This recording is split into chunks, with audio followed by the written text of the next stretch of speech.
Hello friends, welcome to my channel. இன்றைக்கி நம்ம என்ன பார்க்க போகிறோன்னா தக்காளி சாம்பார் எப்படி வைக்கலான்னு பார்க்கலாம் வாங்க.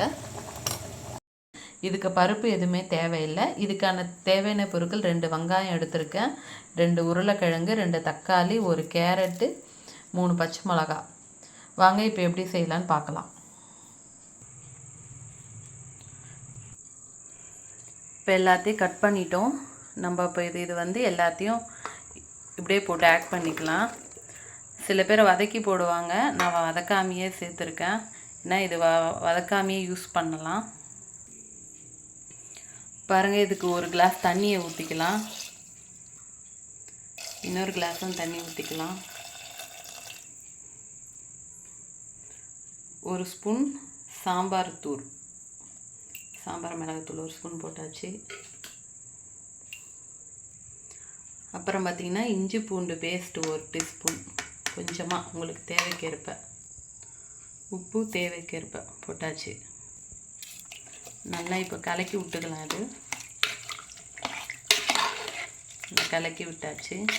பருப்புலாம் எதுவும் போடாமல் இப்போ அப்படியே நம்ம ப்ரெஷர் குக்கரில் வைக்க போகிறோம்.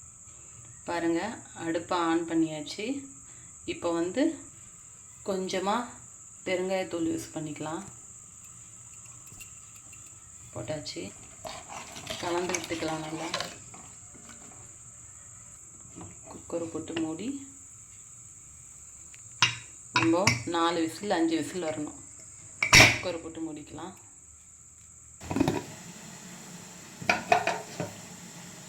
பாருங்கள், நல்லா வெந்துருச்சு. இப்போ வந்து ஒரு மத்தை போட்டு நல்லா நம்ம நசுக்கி விட்டுருவோம். நசுக்கி விட்டுக்கலாம். எல்லாம் இதுலேயும் நல்லா வெந்துட்டுருக்கோம்.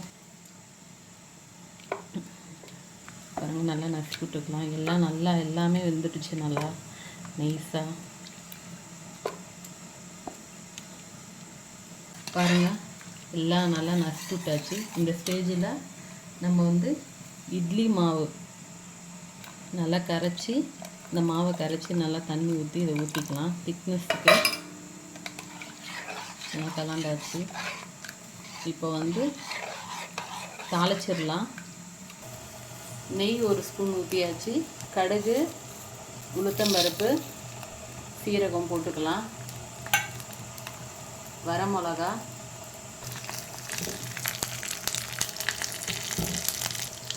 நல்லா வெடிச்சிருச்சு. இப்போ கருவேப்பிலை போட்டுக்கலாம்.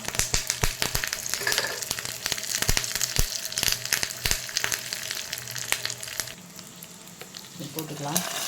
காமிச்சாச்சு.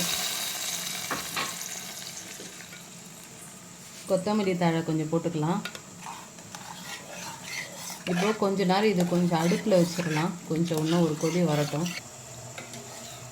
நல்லா இது கொஞ்சம் கொதி வரட்டும். நல்லா கலந்து விட்டுக்கலாம். பாருங்கள், கொஞ்சமாக பெருங்காய சைஸுக்கு நாட்டு சக்கரை போட்டுக்கலாம். டேஸ்ட் எடுத்து கொடுக்கும். கொதிக்கட்டும் கொஞ்ச நேரம். 2 பாருங்கள் ஃப்ரெண்ட்ஸ், நம்ம தக்காளி சாம்பார் ரெடி ஆகிடுச்சு. சூப்பராக. இந்த சாம்பார் வச்சிங்கன்னா மிள 10 இட்லி இருந்தால் கூட பத்தாது.